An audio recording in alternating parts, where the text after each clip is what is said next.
Baruch atah Adonai, blessed are you, Lord our God, King of the universe. Let the words of my mouth and the meditations of my heart be acceptable in your sight, O Lord. Hello, brothers and sisters. I did a video. Hold on, let me put this away, because if not, I lose my notes. And that note is very important. And this is something I have to remind me. I need to share with you also. I did a video a while back about the second Passover, but since then I have come up with, we've found more information, and this is through me and my study partner. I have a study partner, her name is Nancy. Hi, Nancy. So I wanted to give you some more data and some more information, and I'm also going to put on the video some added dates and information for you guys to see. Okay. We have always been told, and if you've heard this before, I'm sorry, but I just want to start from the beginning and make sure I get every point. Okay, we have always been told that the spring feasts have been fulfilled. Not so. Okay. Number one, Matthew's 26, chapter 26, verse 29. Okay, and I've got a lot of scriptures for you, but that's okay. Matthew 26, 49, and this is when he goes, this is the night that they were doing the Passover Seder, Jesus and his disciples.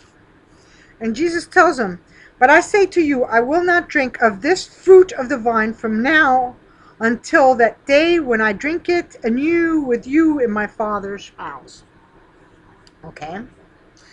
That is called the fourth cup. Now, and we talk about the Father's house when we see in John 14, 1 and 2. Okay, and I think you all know that one, but just in case for those who might not know it, it goes, "In my Father's house are many mansions," or some say rooms. If it, in my Father's house are many mansions or rooms. If it were not so, I would not tell you. I go and prepare a place for you. And if I go and prepare a place for you, I will come again and receive you to myself, and that where I am, there you may be also. And where I go, you know, and they may, and the way you know. Okay. And where I go, you know, and the way you know. Okay. So he's not going to drink that cup again till that completion, and that is the rapture. Now, so for some of you, there's no such thing as rapture. Get a life. Get a grip and get off this channel. Okay? Now, that is called the fourth cup of Passover. Okay, the fourth cup is the cup of restoration. There's 4 cups. One is, I don't have it with me, my notes here. Anyways, there's 4 cups. That's the cup of restoration, which means he restores us as a nation. Mind you, if you remember 1 Peter 2 and 10, he states, who once were not a people, but are now a people of God, who had not obtained mercy, but now have obtained mercy. Okay, we were not a people. We were not a nation, but we will be. And we see in Deuteronomy, okay, that's letters, and we see in Deuteronomy, put this here because I keep going back and forth and then I get so lost, and this is so much information that it's just kind of a little cookie. Okay. Deuteronomy 32, 21. It says, "They have provoked me to jealousy, but what is not God. They have moved me to anger by their foolish idols, but I will provoke them to jealousy by those who are not a nation," that's us, okay, "and I will move them to anger by a foolish nation." Okay, and then a quote right next to it, it says Romans 10:19, okay, which it's also in the same continuity of the same thing, that in Romans 10:19, it states, But I say, did Israel not know? First Moses said, I will provoke you to jealousy by those who are not a nation, and I will anger you by a foolish nation. Okay, and I believe what's going to happen is when the two witnesses get here and they start sharing with them, look, the church, they're up there. See them? They're up there with your king. And it's going to be like Rachel would have been the night of, it should have been with her, a wedding night with Jacob. But it was Leah that was with Jacob. Okay? And remember, I did a video on this, but I'll say it again just in case, that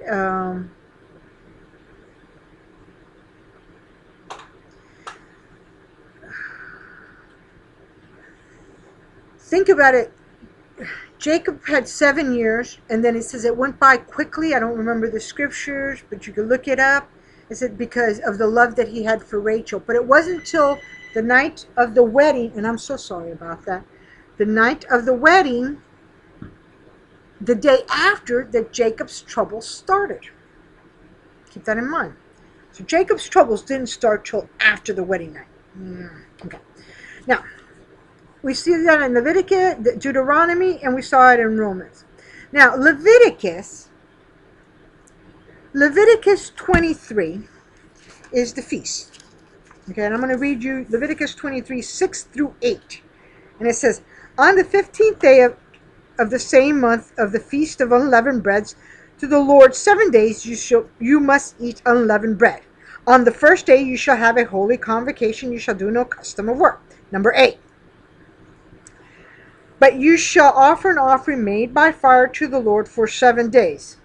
The 7th day shall be a holy convocation. You shall do no custom of work on it. Okay. The first day of unleavened bread, that was the day that Jesus died. Because he was unleavened. There was no sin in him. But that 7th day is a holy convocation. That means a gathering. Okay.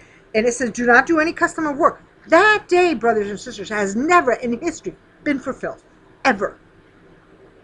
So we have two witnesses that Passover has not been fulfilled. One, that the 4th cup has not been drank. And 2, that the 7th day of unleavened bread has not been fulfilled. But there's another one. Okay. I don't know if you all know this, but there's a second Passover. Let's go there and check it out. Let's go to Numbers.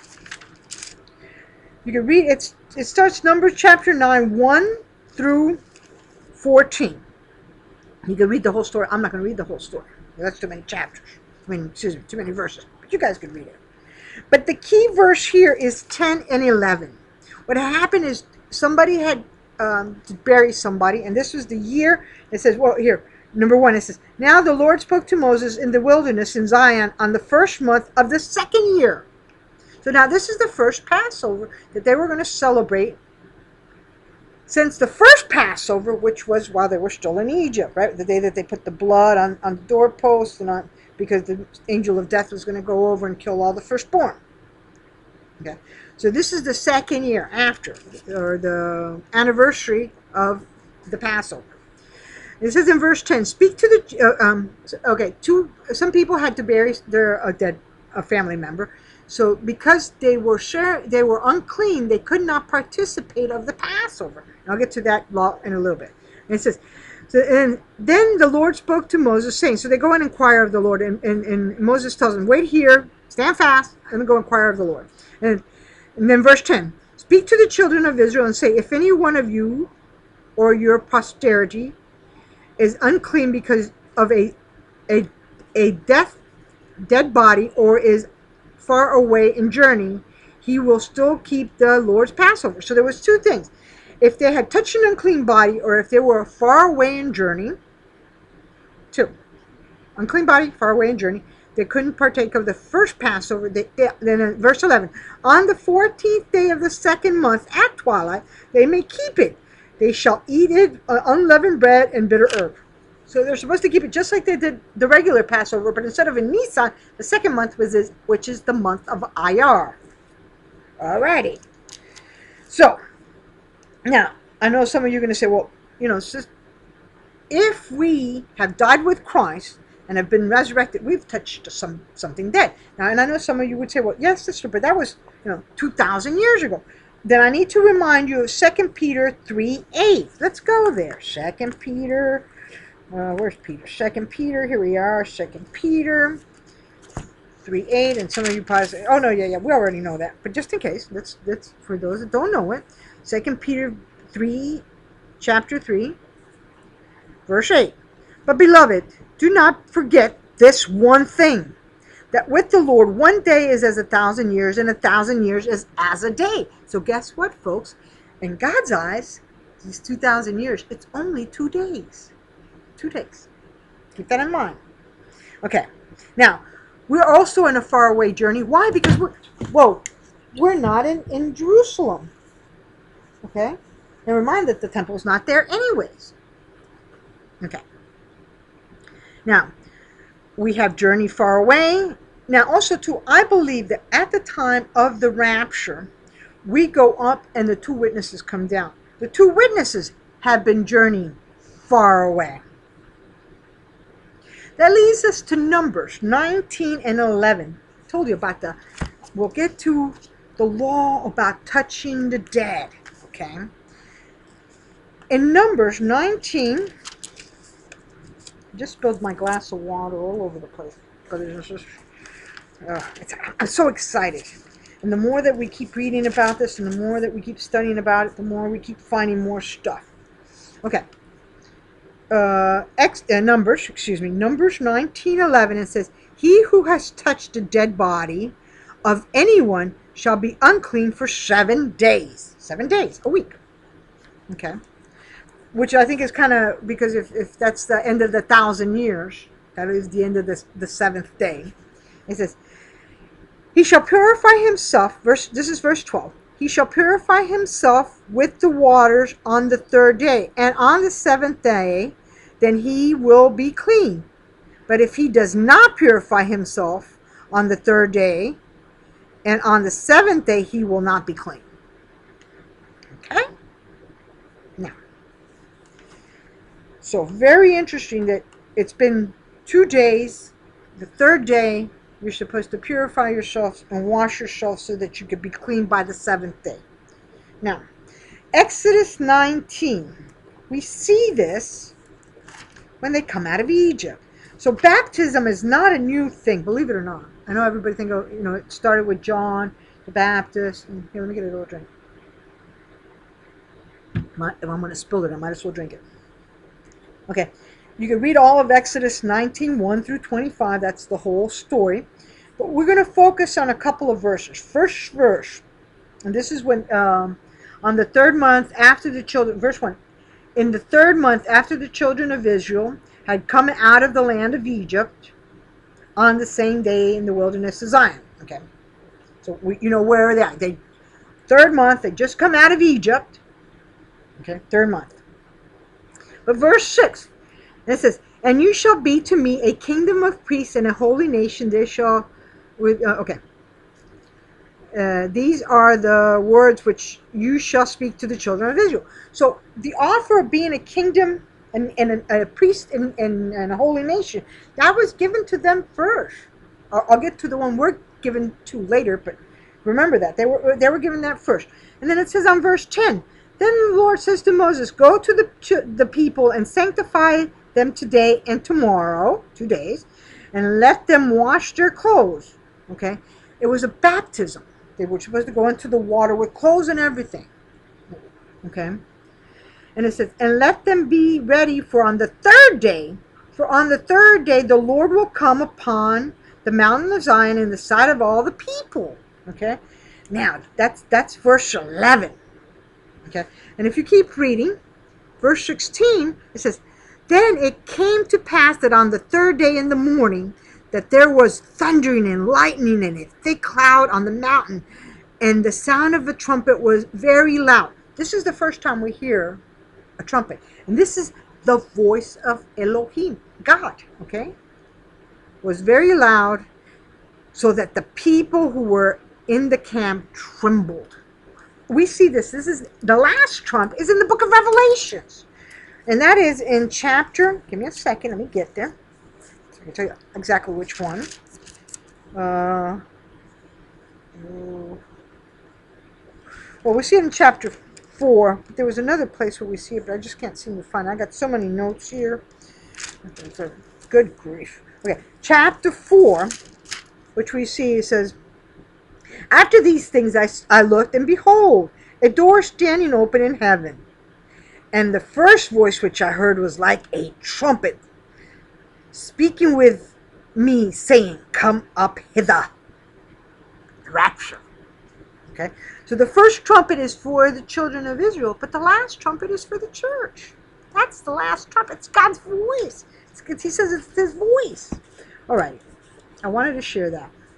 Okay, now we also see in Exodus 14 that that's when they cross over. The children of Israel come out of Egypt and they cross. And we see it in verse 14, chapter 14, verse 16. But I lift up your rod and stretched out your hands over the sea and divided it. And the children of Israel shall go on dry ground through the midst of the sea. They go. Okay, sorry about all that. Okay, very active today. And we see it one more time. So it happens twice. We see it in Joshua. Okay, Joshua chapter 4. Now, Moses has passed away. Joshua is going to lead the children of Israel from now on in. There's a changing of the guard, changing of leadership.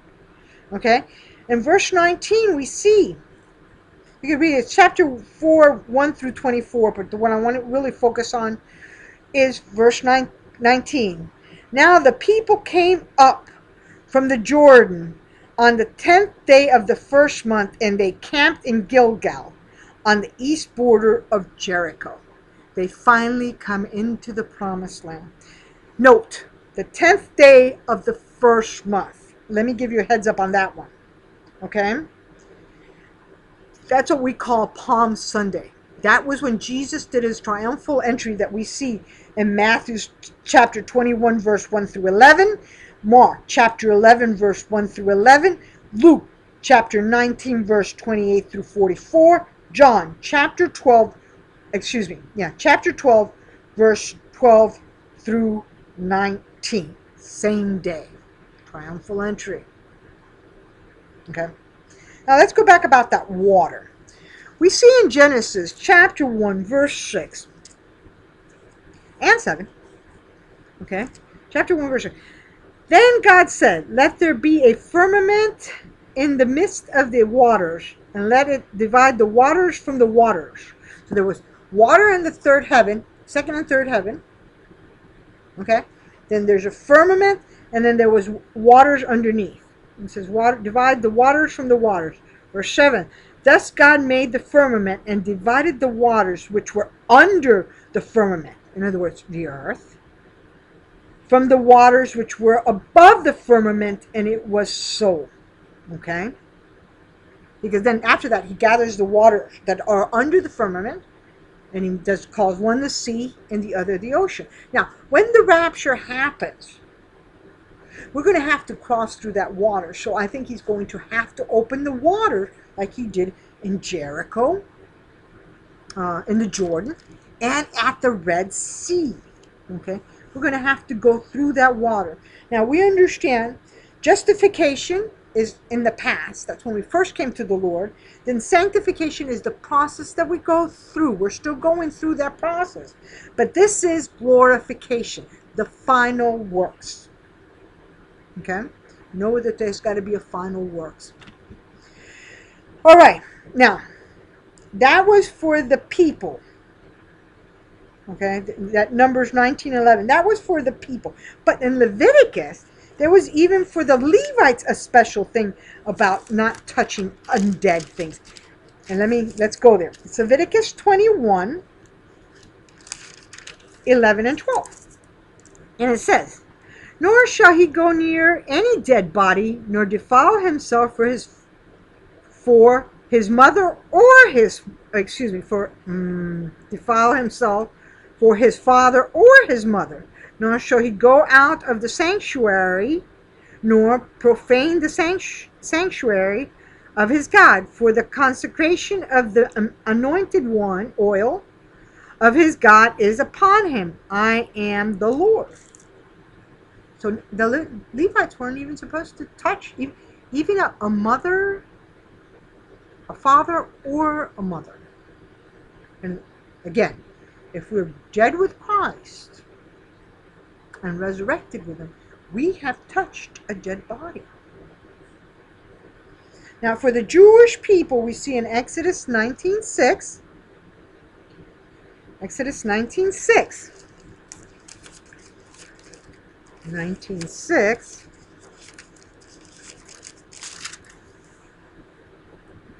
Okay, that they became a nation. I read that to you already. Okay, it says, and you shall be to me a kingdom of priests and a holy nation. But for us, we see in 1 Peter 2:9. Now, where's Peter? Peter got raptured. No, I'm only kidding. Okay. 1 Peter 2:9. Chapter 2, verse 9. Oops. It was on the other page. Okay. Chapter 2, verse 9. Then the Lord knows how to deliver the godly out of the temptations. Is this 2 Peter? 2 Peter 2? Oh, no. I'm sorry. It's 1 Peter. No, that doesn't make any sense. 1 Peter. Pardon me. Forgive me. I didn't see that one in front of Peter. 1 Peter 2:9. But you are a chosen generation, a royal priesthood, a holy nation, his own special people, that you may proclaim the praises of him who called you out of darkness into his marvelous light. And we see it in Revelation. We see Revelation 1:6. And he has made us kings and priests to his God and Father. To him be the glory and dominion forever and ever. Amen. And we also see it in 5:10. Revelations 5:10 tells us, and you have made us kings and priests to our God, and we shall reign on earth. Okay? So, just like they were made kings and priests, we are going to be made kings and priests. So that one about Leviticus still applies to us.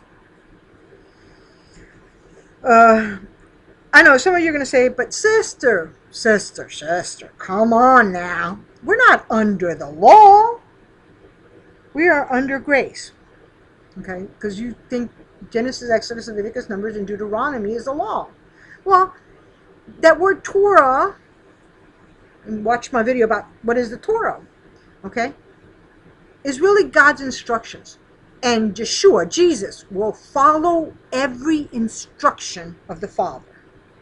Remember, God says, I am God, I do not change.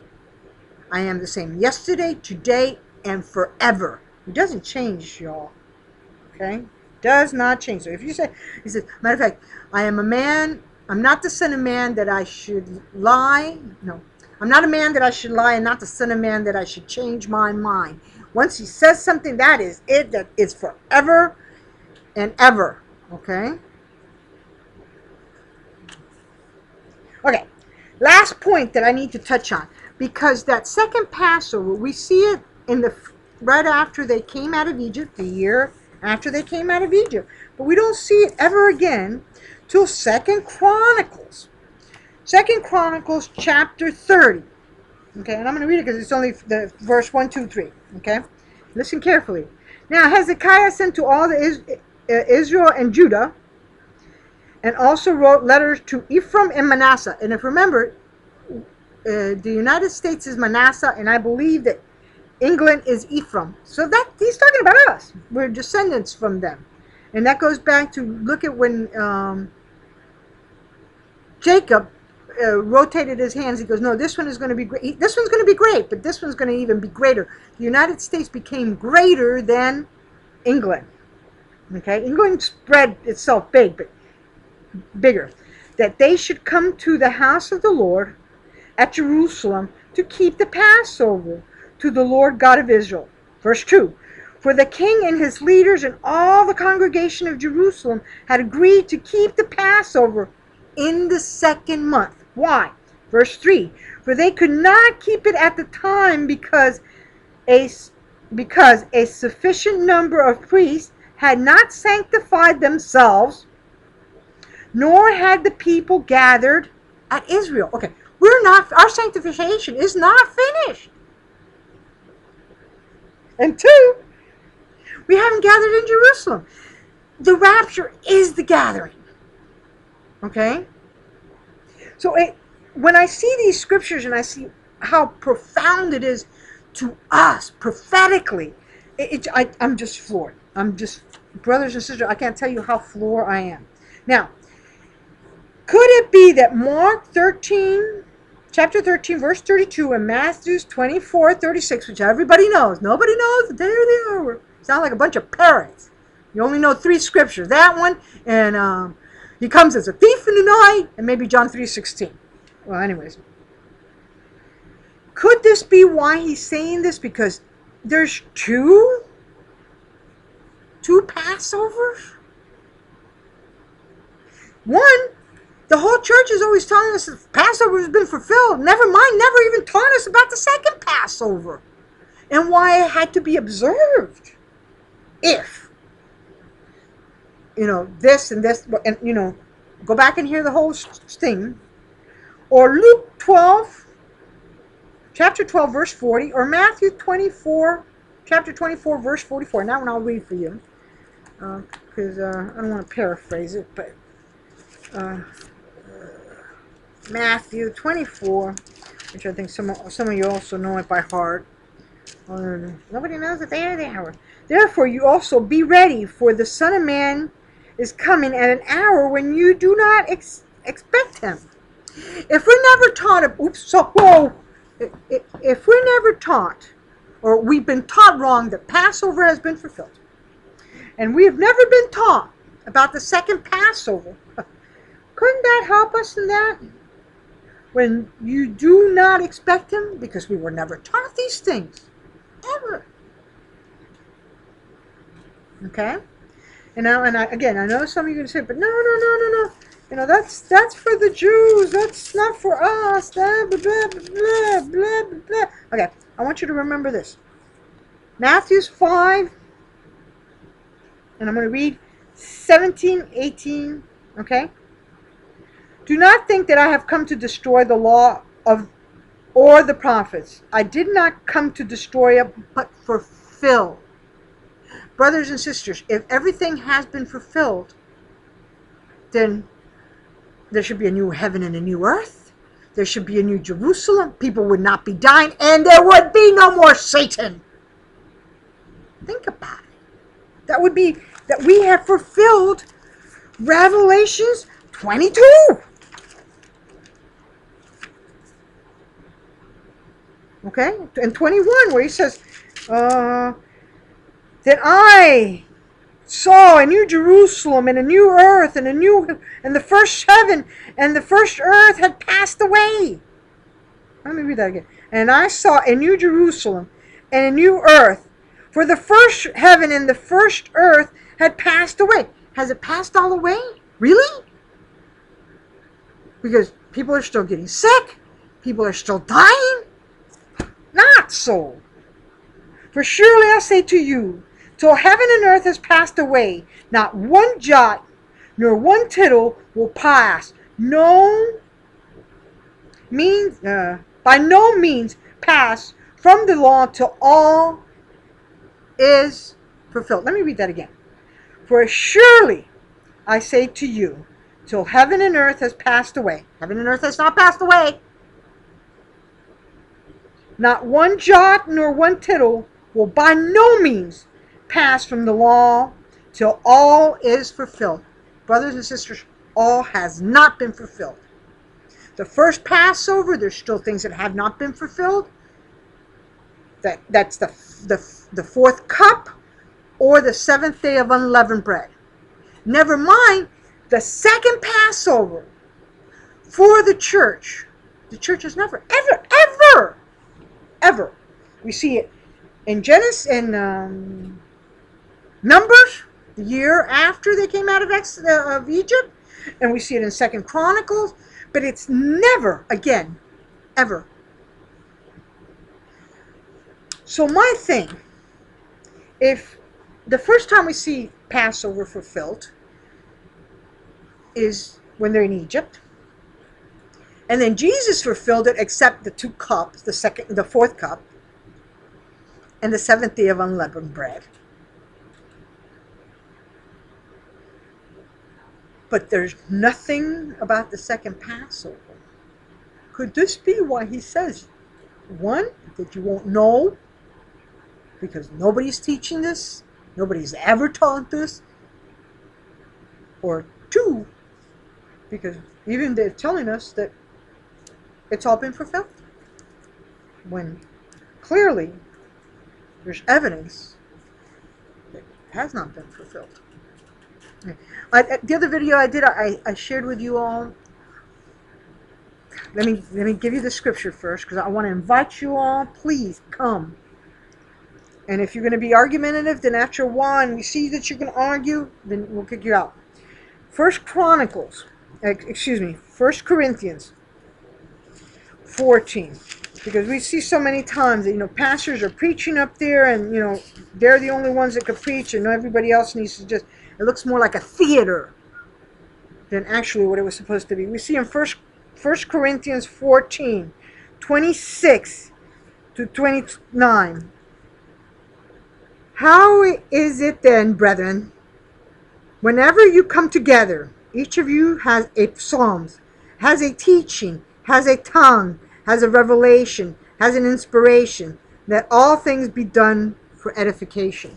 We started something called Round Table. We want to do it every Friday night, Eastern Standard Time, 7 o'clock. Okay, we're not going to do it today because the other person I'm working with is having some medical problems. Pray for her, please. So we're going to start it, and we were doing it, but we had to stop doing it because I had some computer issues. My computer, this is the only computer that I have that has a camera and recording capability. My other one, in the other office, doesn't. Okay. And she said, Norma, we need to get back on this. We call it Round Table. And I says, okay.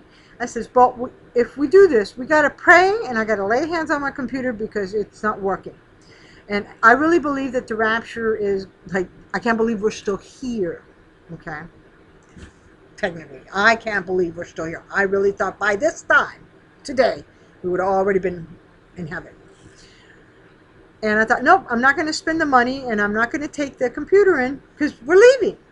Why spend that money? But she wanted to do a video, and I said, okay. I said, well, let me lay hands and pray. And, I laid hands. So you lay hands on people. You can lay hands on computers too. We lay hands, and I prayed, and I was able to get it up and running. So we're going to start doing the round tables. Now, I know that the biggest thing right now is about these end times. And come at the table, and we could agree to disagree, and share what it is that you are seeing between the scriptures and what is going on today in our world. And he says, because God may give, you one thing, and it gives Tamara something else, and Nancy something else, gives me another something else, and we all bring our little piece together like a piece of a puzzle. But when we all put these pieces together, we get a bigger picture. So I would love to ask you to join us. Now, it won't be this Friday. Today is what, March 31st. It'll be tomorrow because of health problems.